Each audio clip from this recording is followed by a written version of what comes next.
What's up, everyone? Welcome back to the Burn Bootcamp podcast. Today, I am answering some of your questions. So on Instagram, I put a question box up. If you're not following me over there, go ahead and do that right now, morgan.a.kline. I love to share lots of my day-to-day stuff, but also lots of tips and tricks on my Instagram as well. So definitely go follow me. But I got a lot of great questions. Thank you guys for asking them. Certainly got a lot about when am I coming to your location. And let me just say that Devin and I, we are trying our best to get to as many locations as we can in Burn Nation. We are so proud to say that we just opened 370, number 370. So it's likely a little bit more if you're listening to this podcast right now.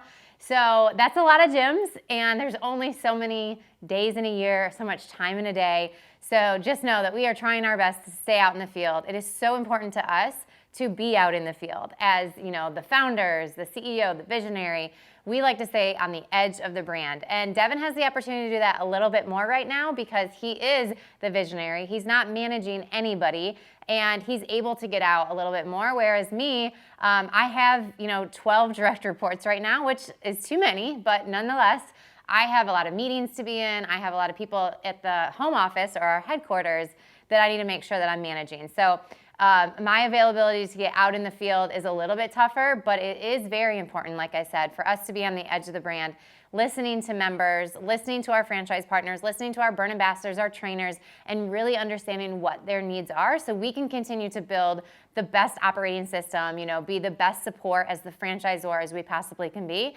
And that starts with asking and hearing what people need. So anyways, to answer that question, I can't tell you when I'm coming to your location, but always stay tuned. We posted on our Instagram where we're going, and our franchise partners always welcome us with open arms. So thank you guys for that.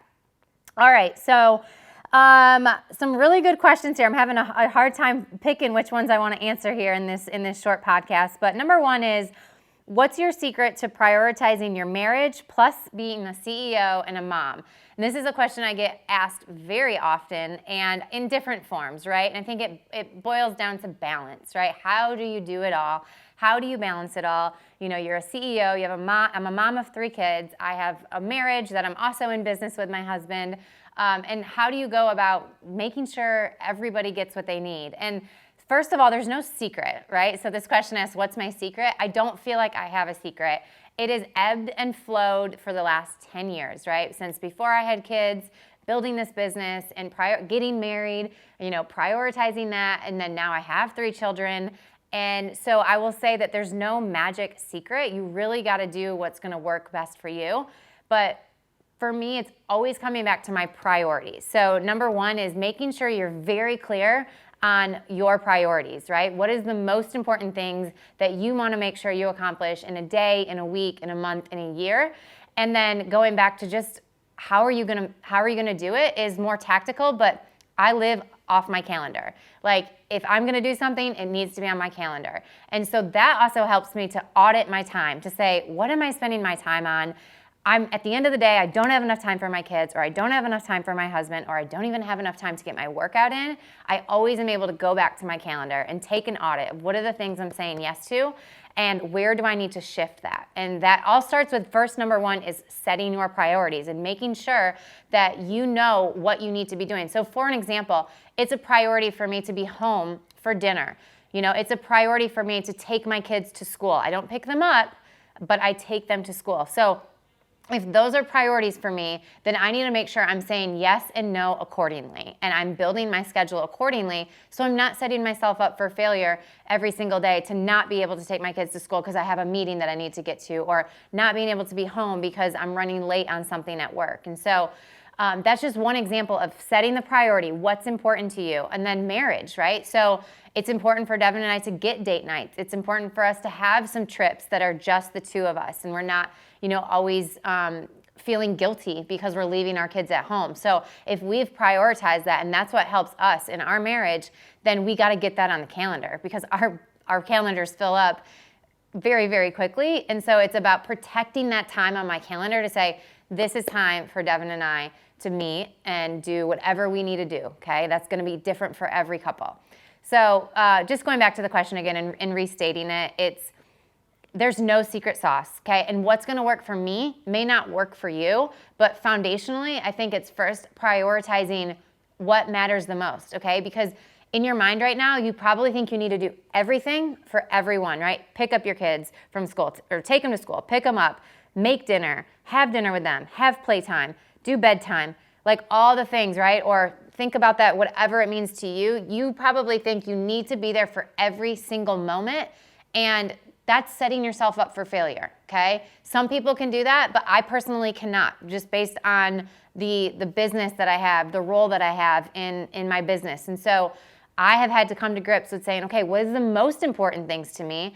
And what are the most important things to my kids? So if your kids are old enough, ask them, hey, what do you want mommy to do?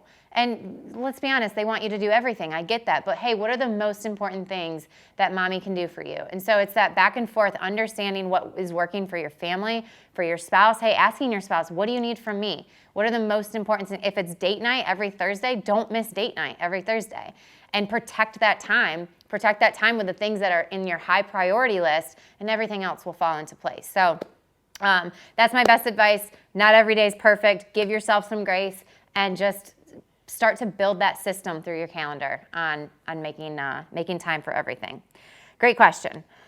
All right, let's see. My next question that I'm going to answer is, what happens at Burn University? So I'm actually going to talk about what happens at regional training and Burn University, because those were two questions I got. And I'm actually sitting here in Blaine, Minnesota, as I'm recording this podcast. I'm in the Child Watch room, and out there on the floating floor, we are doing a regional training. So, our education circuit comprises of a couple different things. So at the very base level, we have what's called our Burn Learning Portal. So that's our online education that if you're a part of Burn, from a Child Watch to Burn Ambassador to Operations Manager to Franchise Partner to Trainer, whatever it is, even my HQ team, we have courses on our Burn Learning Portal that allows you to go through some onboarding or some ongoing education, okay? So you can obviously do that anywhere you're at, as long as you have a computer. So that's our kind of first layer of our education model. Then we have what's called Burn University. So Burn University is where people come in after they've signed a franchise agreement. So the people that come to Burn University are first and foremost our franchise partners, the people that own all of our Burn Bootcamp gyms.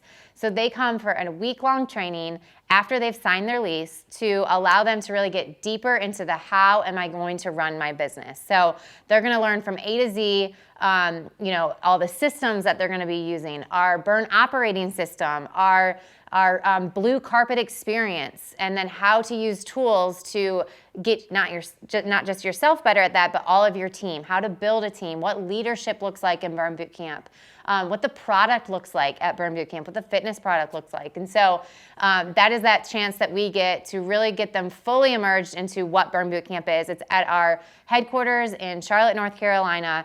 We have our Lake Norman gym right above our headquarters, so they get to spend time at that gym and even some local gyms. Franchise partners give their time once a month to help train some of those people. So trainers go through Burn University, operations managers go through Burn University, and franchise partners go through Burn University. Our franchise partners are required to do it every 5 years, okay, when their term renews, and they can come anytime in between that.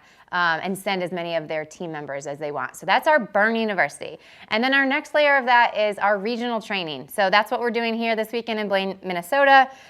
So we have 1 to 2 regional trainings every month, and my education team plus some of my field operations teams deploy to a market. So they deploy to a region, and the goal is for us to have as many locations coming into that one gym and understanding, a little bit deeper and a little bit more hands-on, one-on-one, time for us to do practice reps of our sales experience, what it should look like to make sure that we're inviting all of our members to be a part of our community. To run a business, you do have to sell. You do have to sell memberships. You have to sell retail. You have to sell nutrition. And so we don't want this salesy, icky sales culture, and a lot of people don't want to be a part of that. And so we have our Burn Sales Academy that we go really, really deep in regional training. We also go really deep in the operations side of it. So anyone that's there behind the desk, our franchise partners, they get the opportunity to sharpen their craft a little bit and understand how they can be a better Burn ambassador, and how the whole team can work together in a gym. And then we do the fitness product. So we talk a lot deeper about the fitness product and making sure we're keeping our trainers super sharp on how to add as much value as they can to our members' lives. So that's regional training. It's 2 days, okay? So it's a Friday, Saturday. You can pick to come to all of it. You can pick to come to one.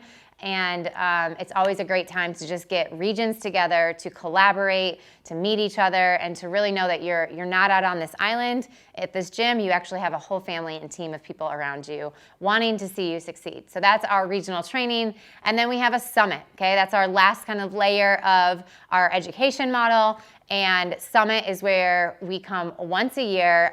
The location changes every single year. We typically take over a hotel, conference center, and everyone from Burn Nation is invited to come in. So we have all different types of roles there.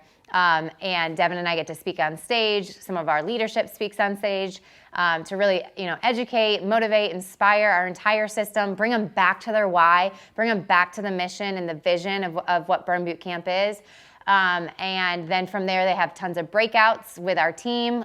Even we put different franchise partners out there so they can learn from each other. We do roundtables, we do networking, we have an amazing pop-up shop. So we create a lot of FOMO in Burn Nation, and it's an exciting time for us to all get together and really see how powerful Burn Nation is together. So that is our education model. So it's fun, and Devin and I try to go to as many of these regional trainings as we can to meet as many of our members and our employees.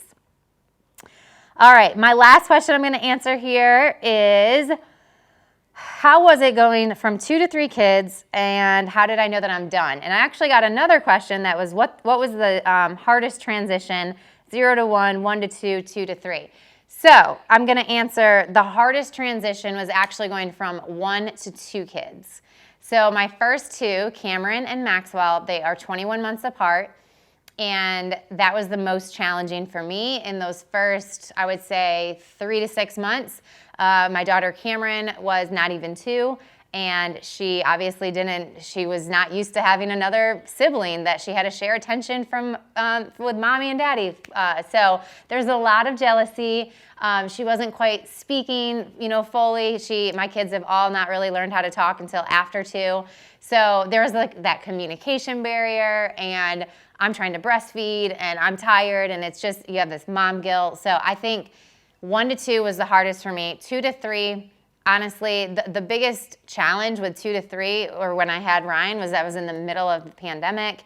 So there was just a lot of things that were different, and I didn't have as much support because nobody wanted to be around a newborn baby in June of 2020 because there was still so much unknown. So I think the challenge from 2 to 3 for me wasn't necessarily having another baby. It was just, I didn't feel like I had as much of the hands on deck because people were they were told not to be around newborns, which is totally understandable.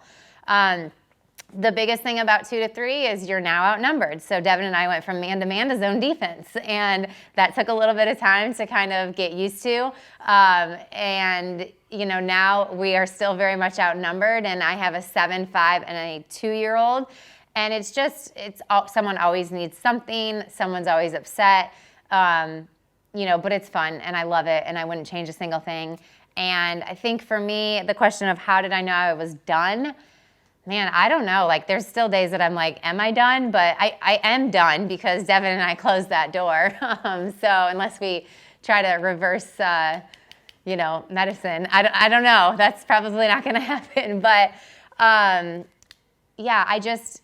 think for me, I have a wonderful, beautiful family that's happy and healthy. And for me, I think adding another one to the mix would give me even more mom guilt because I just don't have the time that I'd want to give. So for me, this time of my life, I feel very complete with our family of 5.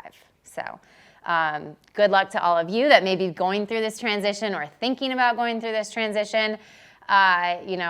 It's just, motherhood is such a journey, and it's a challenging one, but it's the most rewarding one. And so whether you're going through that right now, just know that the tough times get better, and cherish the sweet moments, because you will definitely miss them. So guys, that's what I have today. Thanks again for asking me those awesome questions, and we'll talk to you later. 2 claps on 2. 1, 2.